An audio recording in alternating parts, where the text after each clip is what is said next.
I am 84 years old. For a long time, walking was a silent torture. I didn't talk much about the pain because at this age, one gets used to everything bothering a little. Sometimes the ankles, other times the knees, and other times the whole body. But there came a point when I couldn't go out to buy bread without feeling that every step was a battle. The soles of my feet hurt, my knees creaked, and when I climbed a step, I had to stop halfway, as if I had to figure out how to do it without breaking myself. I tried everything. Pills, creams, exercises. Some things relieved a bit, others only left me more confused. But the pain, that did not go away. It stayed there, like a shadow stuck to my bones, until one day, without looking for it, I found something different. One of those things you hear by chance and don't pay much attention to. A cooking oil, just like you hear. An oil I had never used before, didn't even know it was good for anything other than frying.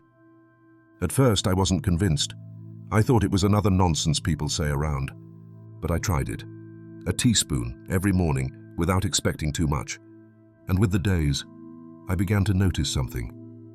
My body didn't scream as much when I got up. The steps hurt less. And one day, without realizing it, I walked 3 blocks without stopping. 3 blocks, after months of barely crossing the living room. Today I want to tell you what I discovered, how I use it, why I think it works, and why no one talks about it. It's not a magic secret, nor a miraculous cure. But it is something that, for me, brought back a piece of life I thought was lost. And if you have pain when walking, or know someone who suffers it, maybe this story will help you too. Tell me one thing before continuing. How old are you? And where are you listening to me from? The pain that can't be seen. Pain doesn't always show up as one expects. It's not screams, nor moans, nor dramatic falls to the ground. Sometimes it's just that grimace when you get out of bed, that sigh when you turn to grab something from the shelf. It's that pause you make before climbing a step, as if your body needed permission. It all started with mild stiffness in the mornings. I thought it was normal. After all, with age, the body no longer responds the same. But that stiffness grew stronger. Upon waking, I felt like my legs didn't belong to me. I walked as if I had stones tied to my ankles. Then came the pain. At first, only at the end of the day, after walking a little more than usual. But later it was there from the moment I sat on the bed. My knees hurt, the soles of my feet burned, and every step was like a little negotiation between my bones and my will. I began to avoid going out. I no longer went to the market like before, nor walked to the square. Even inside the house, I found myself doubting if it was worth getting up for a glass of water, or better to wait for someone to come. There I realized it wasn't just my body that hurt. It hurt to lose little pieces of independence every week. It hurt not to be able to decide for myself, not out of fear, but physical limitation. I went to the doctor, of course. They prescribed the usual, anti-inflammatories, supplements, some physical therapy. Nothing new, nothing that really changed the core of the matter. I remember one of them said to me, "It's normal at your age, just try to move a little more." But how are you supposed to move more if every movement hurts? That phrase stuck with me. Normal at your age. As if pain were part of the package, as if it were a price one has to pay for having come this far. And I accepted it for a while. I thought that was my fate, that the pain would stay with me forever. Until, one ordinary day, something small changed my path. But before I get there, I want to tell you how those days were when I felt life slipping away with every step. Failed attempts. When you feel pain every day, you start trying anything that promises even a little relief. And that's exactly what I did. I started with the basics. Ibuprofen, acetaminophen, those pills everyone has at home. They worked for a while. But then the pain came back, as if it had hidden only to gather strength. My stomach began to suffer. I had acidity, discomfort, even some nausea. The doctor told me I had to take a gastric protector along with the painkillers. It was like opening the door to a new treatment just to fix the effects of the previous one. Then came the creams. They recommended one with menthol, another with arnica, another with some hard-to-pronounce name. All promised miracles on the package. But the truth was that none really took away the pain. I felt some freshness on the skin, yes, but in the joints, everything stayed the same. I also tried exercises for older people. Videos with gentle stretches, slow movements. Some days I could do them. Others, just moving from the chair was a fight. I bought a resistance band, some small weights. They even gave me a stationary bike. There it is, in the corner of the room, covered with a towel that collects more dust than use. And it wasn't for lack of will, it was for frustration. That feeling of doing everything possible and still feeling the body didn't respond. The expenses also began to weigh. Every new cream, supplement, class, or doctor visit was money taken from a pension that doesn't grow with the years. And worst of all, none of those attempts gave me what I really wanted. Just to walk without pain. One morning, I remember trying to put on my socks. Something so simple, so everyday. I bent down, and the pain in my lower back was so intense that I dropped the socks on the floor.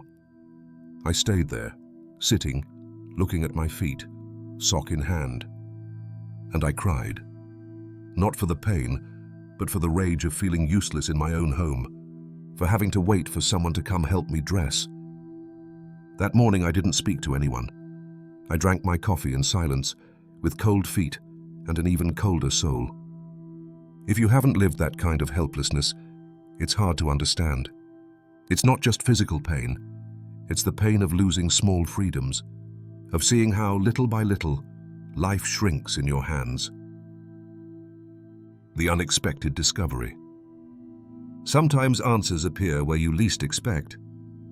And in my case, it was in the kitchen of someone I barely saw. My nephew Paul came to visit me one Sunday afternoon.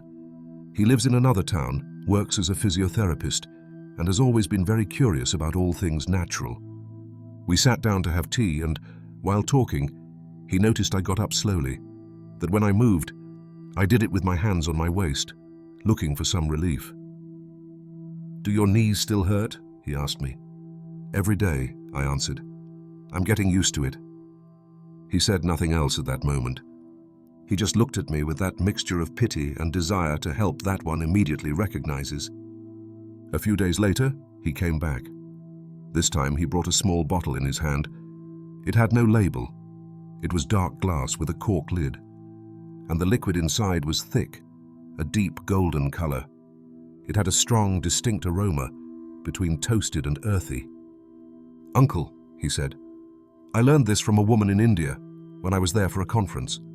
She was over 90 and walked better than many of us. She swore this oil was her secret since youth." I looked at him skeptically. I had heard many similar stories, but he insisted, "It costs you nothing. Try this for a week and tell me." I asked if it was for rubbing on the knees or taking it. He said it could be used both ways, but the most effective was a teaspoon upon waking every day on an empty stomach. The bottle stayed on the table for a couple of days. Every time I passed by, I looked at it with doubt. I didn't know if it was madness or an opportunity. Until one morning, after another difficult night, I decided to try. I poured myself a teaspoon. The taste was intense, somewhat spicy, almost bitter. It wasn't pleasant, but not unbearable either. I didn't feel anything special that first day, nor the second. But on the third, something changed, very subtly. My body no longer felt so heavy when getting up, and that's how it all began. The beginning of something different. I didn't expect miracles. Honestly, I did it more to please Paul than out of faith. A teaspoon upon waking, that was all he asked. Nothing else. I didn't mix it with anything at first. I just took it with a glass of warm water, fasting before breakfast. I didn't know if I was doing well, if it would harm me, if it was worth it. But after so many attempts, one more teaspoon didn't seem so bad. The first 2 days I didn't feel much. The taste was still strong, almost aggressive to the palate. I took it with a face of effort, but I took it. On the third day, something changed. It wasn't spectacular or immediate. It was subtle. I got out of bed and noticed my feet weren't as swollen as usual. My ankles didn't look like two balloons like other mornings. I thought maybe it was coincidence. But on the fourth day, something else happened. I walked to the kitchen without holding onto furniture. And it wasn't because I tried, I just did. And then I realized. That day, I also slept better. I don't know if it was the oil or if the body simply appreciated that small rest. But for the first time in weeks, I didn't wake up at 4 in the morning with stabbing legs. On the fifth day, my mobility was different. I bent down to pick up a fallen napkin and did it without thinking too much. I sat and got up from the sofa with more ease. The pain hadn't completely gone, but it was as if it had stepped back a little, as if it was giving me a breather. Still, I didn't want to get my hopes up. I had had other times when the pain eased for a couple of days, only to come back stronger. I had doubts, many. Was it the oil? Was it my mind wanting to believe? Was it a coincidence?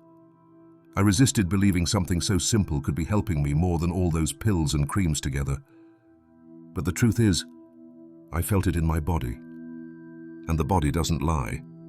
I kept taking it every morning, without stopping observing myself, without stopping mentally noting every change. And the strangest thing was that no one else noticed immediately, because true changes, the ones that matter, always start quietly. A week passed, then 2, and although some parts of my body still hurt, the change was evident. Not because I wanted to believe it, but because my daily life began to be different. The first thing I noticed was that I no longer sat down on every chair I found along the way. Before, going from the living room to the bathroom was a journey. Now I did it without stopping, without thinking, like before. Then came something I hadn't done in months. I went down to the park at the end of my street. I had avoided it for a long time because I knew that halfway through, my back or feet hurt so much, I ended up turning back. That afternoon, I simply went out. I took the cane just in case, but I carried it in my hand, not for support, but out of habit. And I walked, slowly, but without stopping. Every step was a small victory. I arrived at the park, sat on a bench, closed my eyes, and breathed. I breathed as if I was celebrating something sacred. It wasn't just being there. It was having arrived on my own. In the third week, I dared to climb the stairs of the building where my daughter lives. She lives on the second floor without an elevator. I had visited her only if someone came down to help me. That day, I went up alone, holding the handrail patiently, yes, but without stopping halfway through. When she opened the door, she looked surprised. "You climbed alone?" she said with very wide eyes. I just smiled. I didn't know how to explain it without sounding ridiculous. An oil, a teaspoon a day. That was all. In the fourth week, a neighbor found me at the square. "Mr. Anthony, you look different," she said. "It even shows on your face. What are you doing?" That comment stayed with me all day, because I wasn't just walking more and with less pain. I felt better, lighter, as if something had deflated inside too. The desire to go out to buy bread, to take a walk, to sweep the yard on my own came back. The little gestures that made me feel useful returned, and most importantly, confidence came back. That feeling that you can move without fear, that every step doesn't have to hurt, that life, even in old age, can still change. What is this oil, and why does no one use it? It was time to tell you what's in that bottle that changed how I walk. It's not something new. In fact, it's very old. So old, many forgot it. It's cold-pressed mustard oil, that simple, and that powerful. When my nephew brought it to me, I never imagined such a small seed could hold so much inside.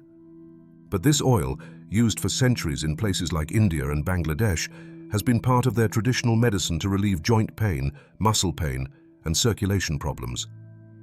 The interesting thing is that it's not the type of mustard you find in the fridge next to the ketchup. It's a thick, dark oil with a strong smell, extracted directly from mustard plant seeds, unrefined and without chemical processing. That's what gives it its true strength. And what's special about it? First, it's rich in natural anti-inflammatory compounds like erucic acid and isothiocyanates, which help soothe joints from the inside. It also contains omega-3 and vitamin E, two key nutrients for bone and soft tissue health. Additionally, it stimulates blood circulation, which helps reduce swelling and numbness, especially in feet and legs. And the best part is that it can be taken internally. It can also be used as a massage oil, slightly warmed, applied on knees, ankles, back. In many Asian villages, older people still rub it on their bodies before sleeping, like a ritual passed down through generations. So, one wonders, why does no one talk about this here? Why isn't it in pharmacies, nor recommended by doctors? The answer is simpler than it seems. Here in the West, that tradition was lost. We were taught that only what comes in a box with instructions is valid, and many natural remedies don't have big companies promoting them.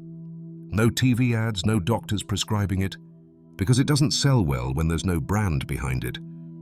Sometimes knowledge stays locked in other cultures, and we keep suffering without knowing the solution is there, in a bottle that smells weird but works. And no, it's not magical, but it gave me something that neither medicines nor therapies could give me: the feeling that I could trust my body again. Studies, science, and personal experience. I'm not a doctor. I'm not here to promise miracles. But after noticing the changes in my body, I felt the need to understand why this oil, which has been accessible to everyone for years, was helping me so much. So I started researching. I asked my nephew to explain what he knew, and I also looked for information on my own. And I discovered that cold-pressed mustard oil is not a new invention, nor a passing trend. It has backing, it has science. A study published in the Journal of Ethnopharmacology analyzed the anti-inflammatory properties of this oil and concluded that the isothiocyanates present in mustard seeds have an effect comparable to certain drugs used to treat chronic pain. Another study, this time from the Indian Journal of Medical Research, classified it as a traditional remedy effective for the relief of mild to moderate joint and muscle ailments. And it's not just studies. Thousands of people in different countries have used it from youth, with results so good it became part of their culture. There, they don't ask if it works. They just use it. It's like wisdom passed from mouth to mouth, from grandparents to grandchildren. After several weeks of using it, I started sharing my experience with others at the senior community center. At first, they looked at me like I was exaggerating, but it was enough for one neighbor to try it for everything to change. She suffered from stiffness in her hands, especially in the morning. I gave her some oil, explained how to take it, and also how to apply it as a massage with a hot towel. A week later, she hugged me crying. Not because the pain was gone completely, but because she could knit again without dropping the needles. Another friend with hip problems also tried it. He told me he didn't feel young again, but he had regained the confidence to walk to church without fear of falling. And that, at our age, is more than enough. Compared to traditional medicines, the oil doesn't have the side effects many of us suffer. It doesn't harm the stomach, doesn't interfere with other treatments, doesn't cause drowsiness or dependency. It's a food, a living ingredient, full of compounds the body recognizes and appreciates. That's why I always say, it's not miraculous. It's consistent with the body. It doesn't aim to forcibly suppress pain. It accompanies it, softens it, calms it. And over time, it helps the body recover at its own pace. How I use it today and how you can try it. Today, mustard oil is part of my routine. I don't do anything extraordinary. I don't follow complicated formulas, but I use it with respect, with consistency, and with the awareness that it's not a cure, but a powerful help. Every morning before breakfast, I take a small teaspoon. I accompany it with a glass of warm water. At first, the taste is a bit hard, I admit. It's strong, somewhat bitter, like a mix between toasted nut and spices. But you get used to it. And when the body starts responding, the taste stops mattering. There are days when I also use it externally. I warm a bit of oil between the palms of my hands and gently rub it on my knees or lower back. When I have more time, I soak a towel in hot water, wring it well, and place it on the area where I applied the oil. That heat, along with the oil, relaxes muscles and calms inflammation.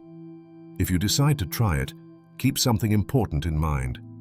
Not all mustard oils are the same. You have to look for one that is cold-pressed and unrefined. Those are the ones that retain all their medicinal properties. The ones sold just for cooking are often treated with chemicals or diluted with other oils. Another advice: consult your primary doctor before adding anything new, even if natural, especially if you're taking other medications or have any particular condition. I, for example, told my trusted doctor about it. He didn't think it was a bad idea. He told me something I remember. As long as you don't stop moving and it doesn't harm you, go ahead. Sometimes the body understands things science hasn't yet explained. Now, I also want to be clear about what this oil does not do. It will not eliminate chronic diseases overnight. It will not replace surgery if you need it. And it will not erase all pain like magic. What it can do, if you are consistent and patient, is help reduce inflammation, improve mobility, and make difficult days more bearable. That, for me, is already a lot. It's being able to get up with a little more lightness. It's trusting your legs again. It's recovering those little things that make life more livable. I'm going to tell you something you might not expect to hear. It wasn't just the oil. Yes, it was a starting point, a spark that ignited something in me. But it wasn't the only thing that helped me recover my way of walking, nor to live with less pain again. In reality, what made the difference was a set of small, almost invisible things that I added up over the days. And the curious thing is that none of them alone seemed enough, but all together made a real change. One of the first was gentle exercise. I'm not talking about gyms or demanding routines. I'm talking about moving every morning before the body got stiff. 10 minutes, sometimes less. Gentle stretches, circles with the ankles, swinging arms as if swimming in the air. Slow but steady movements. The body appreciates it more than you think. I also learned to value real rest. Not just sleeping for the sake of sleeping, but sleeping well. No TV on, no phone nearby. Sometimes, before going to bed, I give myself a short massage with warm oil. That relaxes me deeply. Sleeping better has helped me wake up with less pain, with less weight on my bones. And then there's nutrition. I didn't become an expert, nor changed everything at once, but I made simple adjustments. Less fried food, less sugar, more vegetables, more natural foods. I discovered that some foods I ate out of habit, like cold cuts or certain industrial breads, increased inflammation without me noticing. I stopped them little by little, and the body thanked me. They're not big changes. No one notices them from outside. But altogether, taking better care of myself a little, moving even if slowly, sleeping well, and eating more consciously makes the oil work even better. It's as if the body says, "Oh, finally you're helping me from the inside too." And that led me to a simple but powerful conclusion. It's not just the oil, it's also how one decides to take care of oneself. With patience, with respect, with the dignity we deserve, even in old age. Maybe especially in old age, because it's never too late to treat well the body that has carried us this far. Don't resign yourself to pain. Don't convince yourself there's nothing left to do just because you've passed a certain age. Not everything is lost. It's never all lost. I was there. At that point where you think it's not worth trying again. Where remedies don't work, the body doesn't respond, and hope shrinks. But I learned that sometimes solutions aren't in complexity. They don't come in a box nor a prescription. Sometimes they're in simplicity, in what was always there but we stopped looking at. This oil didn't cure me. It didn't give me back youth. But it did give me something more valuable. The possibility of living with dignity, without that constant pain that was extinguishing me inside. And that was enough to try again, to take care of myself again, to believe once more that one can improve even after 80. If you've also felt that tiredness, that frustration, that feeling your body limits you, I want you to know you're not alone, and that maybe, like it happened to me, something small can make a big change. It's not a promise, it's a possibility. And possibilities also heal. If this story made you reflect, if it reminded you of someone you love, or if you yourself are looking for options to relieve your pain, I invite you to share this video with whoever you think needs it. And in the comments, tell me, have you tried any natural remedy that helped you? What has worked for you? Maybe together we can recover that wisdom we should never have lost. Remember this, if I, at 84, manage to walk again without pain, you too can find something that works for you. It's never too late to try again. It's never too late to take care of the body that has carried us so far. Thank you for staying until here. Take care, and walk, even if slowly. Every step, however small it seems, is a way of telling life, I'm still here.